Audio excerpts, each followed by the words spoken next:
In the spring of 2026, the layoffs at Oracle came in waves.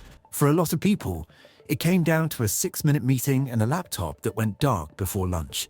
By some accounts, as many as 30,000 people were pushed out of Oracle that year, while the company poured billions into artificial intelligence and enormous data centers. Some of them had given the place decades, and some of the jobs being cut were the very ones the company expected AI to take over. And Oracle wasn't alone. Amazon, Meta, Salesforce, UPS, one after another. The biggest names in the country quietly got smaller.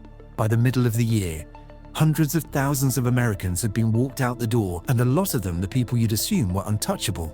Engineers, managers, people who'd done everything they were told to do. And then something strange happened. While people were losing their jobs by the thousands, the government came out and announced the unemployment rate had actually gone down. The number got better. On paper, the country was doing just fine. If that didn't line up with what you were seeing in your own life, you weren't imagining it. You were right. Most of us got handed the same advice. Learn to code, get the degree, go find one of those tech jobs. It was supposed to be the safe choice, the surest path into a stable and comfortable life. And for a long time it was. Take someone like Jason Zhang. He grew up in an immigrant family, kept his head down, worked hard, and in 2022, he got the call from Google. A software engineering job at one of the biggest companies on earth. For a kid like him, that wasn't just a paycheck. It was proof the whole plan actually worked. Millions of people were following that same map to get a job at a big tech company. Layoffs were usually something that happened somewhere else, to steel towns and to shopping malls. Not to the people building the future. The pay felt like it would never stop. The stock kept climbing, and there was always free food in the cafeteria. By 2026, a lot of these workers were starting to notice cracks. What almost none of them saw coming was how the government would count them afterward, or, to be honest about it, how it wouldn't. This story has a villain, but not the kind you're expecting. It isn't a CEO or a politician. It's a number, one the whole country is taught to trust. In early August 2026, the Bureau of Labor Statistics released its jobs report for July. The headline rate had ticked down again from 4.2% to 4.1%. Wall Street loves that. The coverage called it resilient. People started saying soft landing. But you only have to look a little closer for the whole thing to fall apart. Because that same month, the economy didn't add jobs. It lost them about 23,000. Economists had expected it to add more than 80,000. And then it got worse. The government went back and quietly erased 103,000 jobs from the 2 months before, jobs it had already reported, that turned out never to have been there. The economy was cutting jobs. The old numbers were being revised away, and the unemployment rate still went down. It sounds impossible. It's not. There's a quiet quirk built into how the number works. Here is the short version. The moment you stop looking for a job, the government stops counting you as unemployed. You don't get logged as a problem, you just slip off the page. And through 2026, people were slipping off the page in droves, and the share of adults working or even looking for work fell to about its lowest in 50 years. So where did all these people actually go?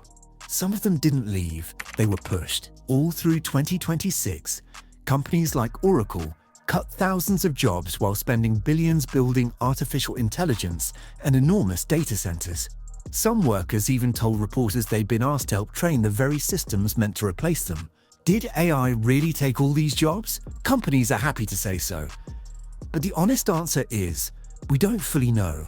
One Federal Reserve study of more than 1 million companies found no clear link between using AI and posting fewer jobs. So sometimes AI is the real reason. And sometimes it's just a nicer story than, we decided to pay fewer people.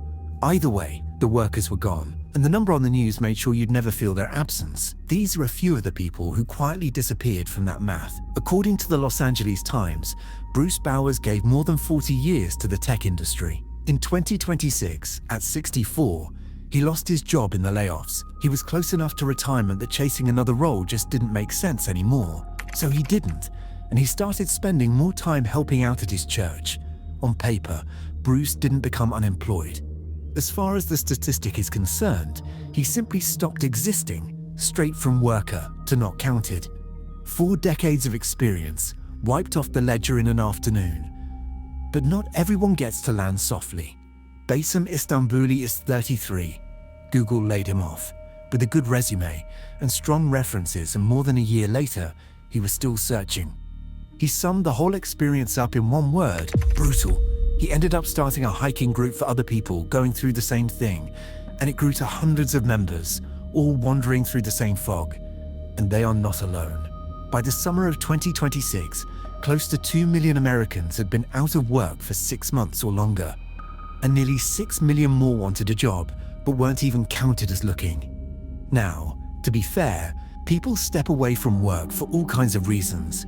Some retire, some leave because of tighter immigration enforcement, and some simply ran out of hope after months of silence. All three are happening at once, but here's what ties them together: the cheerful official rate that treats every one of them like they figured it out. Now for the lesson. There isn't one official unemployment rate. There are a few, but the government tends to lead with the friendliest one. Picture a classroom of 20 kids.